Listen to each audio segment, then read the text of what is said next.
First grade, it's Mrs. Derbyshire again, and I am here to read another story with you.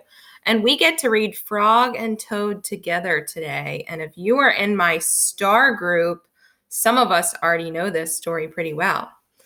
So when we read Frog and Toad together, we are going to see the following words: few, night, loudly, window, noise, story, shall, and world. Let's use some of these words in a sentence. Few. There are only a few trees here. Night. The buds open in the day and close at night. Loudly. The birds sang loudly in the tree. Window. The big tree is very close to the window. Noise. I heard a noise in the garden. Story. He tells a story about planting trees. Shall. We shall pick apples today. And world. My garden is the best place in the world. Okay. So when we read Frog and Toad together this week, we're going to be looking at story structure. And when we look at story structure, we're going to be looking at the characters, the setting or where the story takes place, and the plot. And the plot is the events in the story that make up the story. So what happens? So we're going to preview the topic by reading about gardens. So I'm making a prediction that maybe in Frog and Toad together, they're going to be maybe planting a garden. To make a garden grow, you start with seeds. You plant them in the soil, then you take care of them. You make sure they have enough water and sunlight. Soon the seeds will start to grow. Tiny plants will pop up in the soil. They will get bigger. Soon you will have big plants with flowers or vegetables. Next, you will read a story about what happens when a character named Toad plants some seeds in the garden. The author and illustrator, so he wrote and did the pictures, is Arnold Lobel. Arnold Lobel started drawing when he was a child. When he grew up, he wrote and illustrated almost 100 books for children. His books won many awards. Frog and Toad have even been in a Broadway musical. And Frog and Toad is a fantasy. Many of us know that fantasies are fake, so they are fiction, and they might include animals who talk and act like people and events that could not really happen in real life. So we're reading from Frog and Toad together, but the story that we're going to read is The Garden, because Frog and Toad together, those of you in my star group remember that it is like a chapter book, and The Garden is one chapter in the chapter book. So the question we're going to be answering while we read is, what grows in a garden? Some of you might already know some things that grow in a garden. Frog was in his garden. Toad came walking by. "What a fine garden you have, Frog," he said. "Yes," said Frog, "it is very nice, but it was hard work." "I wish I had a garden," said Toad. "Here are some flower seeds. Plant them in the ground," said Frog, "and soon you will have a garden." "How soon?" asked Toad. "Quite soon," said Frog, and Toad ran home.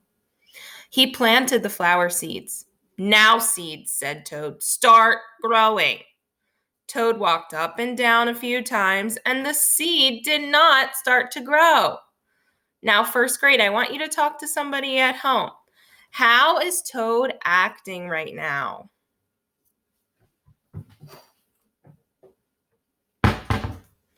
I think he's acting impatient. He just planted the seeds. Are they going to be able to grow in just a few minutes? No, of course not. Toad put his head close to the ground and said loudly, "Now seeds, start growing." Toad looked at the ground again, and the seeds did not start to grow. Just because Toad's yelling at the seeds, is that going to make them grow?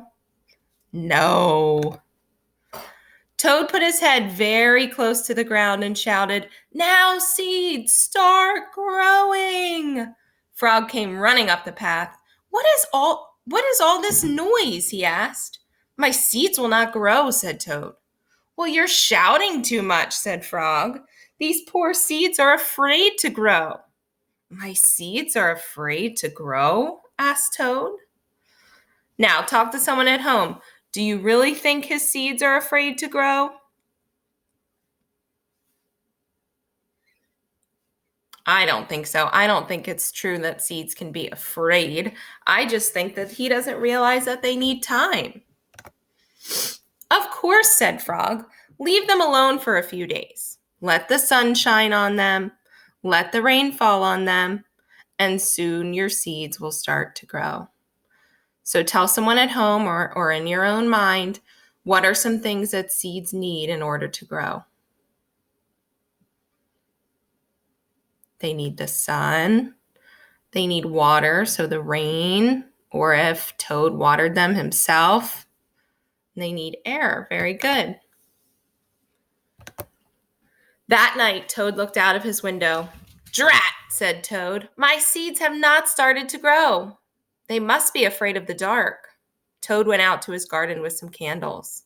"I will read the seeds a story," said Toad. "Then they will not be afraid." Toad read a long story to his seeds.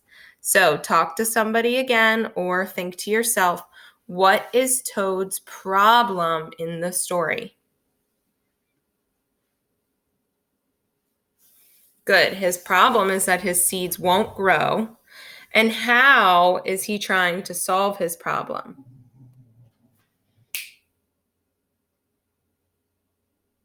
He's trying to solve his problem by reading to him and not making him scared, right? Okay. There's Toad reading to his plants. All the next day, Toad sang songs to his seeds, and all the next day, Toad read poems to his seeds, and all the next day, Toad played music for his seeds. Toad looked at the ground, and the seeds still did not start to grow. "What shall I do?" cried Toad. "These must be the most frightened seeds in the whole world." Toad felt very tired, and he fell asleep. What's happening? Think in your head. Talk to someone at home. What is happening? What do you see in the picture? We're seeing, yes, the little buds are starting to grow. "Toad, Toad, wake up," said Frog. "Look at your garden." Toad looked at his garden. Little green plants were coming up out of the ground. "At last," shouted Toad, "my seeds have stopped being afraid to grow, and now you will have a nice garden too," said Frog. "Yes," said Toad, "but you were right, Frog. It was very hard work." Okay. That's all first grade, but I want you to think to yourself, because you're going to be working on this in the next few days. Who were the characters in the story? Where did the story take place? And I also want you to think about what his problem was, what Toad's problem was, and how he solved it. Okay, and you'll be working on something similar to this story map later on in the week. Bye, first grade.